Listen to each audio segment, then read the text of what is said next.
po sa inyong lahat. Ngayon po ay maggagata tayo ng santol. Ang atin pong mga sangkap, santol, gatanyang nyog, chicken. Pwede pong baboy kung ano gusto nyo.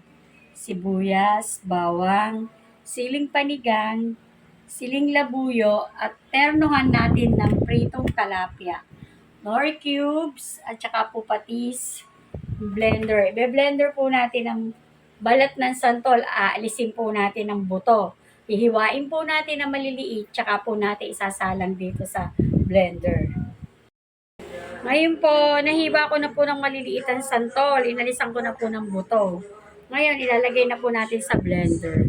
Magugas po ako ng kawayan. Unti-untiin po natin.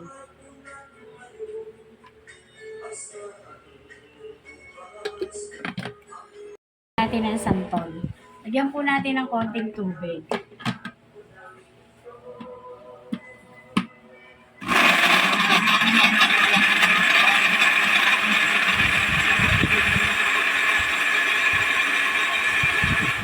Ay na po, masyadong durog na durog.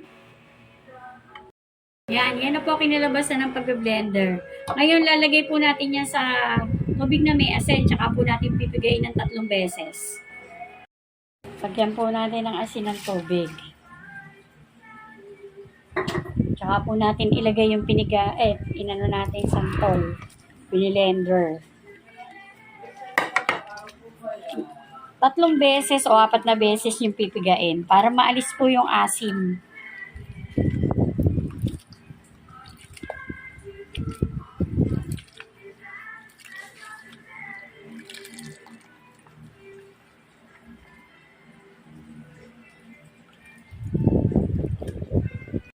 Mainit na mantika, pwede na natin ilagay yung bawang.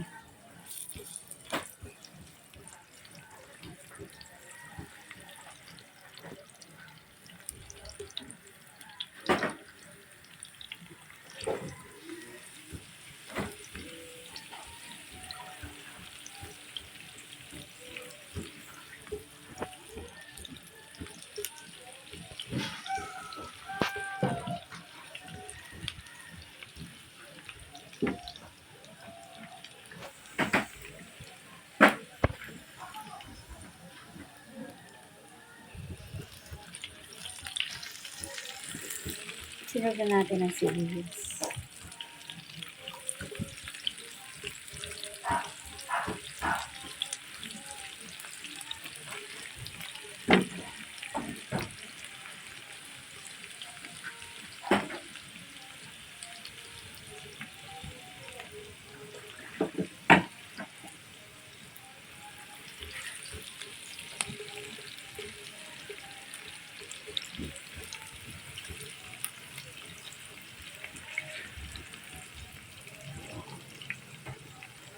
Sinugan natin ang manok.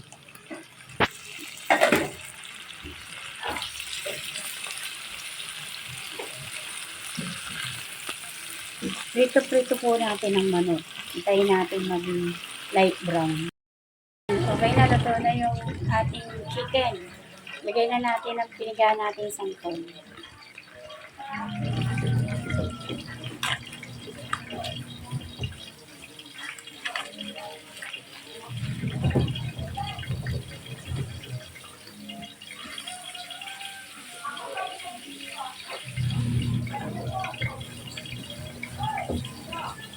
Prito-prito muna natin yung santol para mas masarap. Pwede na natin ilagay ang kakanggata. Ilagay natin ang sili. Yung panigang.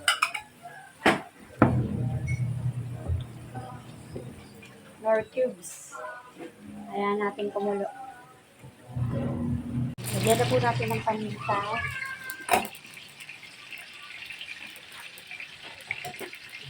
Patis. Patutuyuan po natin yan. Ayan. Tayin po natin matuyo. Yan, nagmamantika na. Ito na po ang ating ginataan santol. Kain na po tayo. Bye! Bye!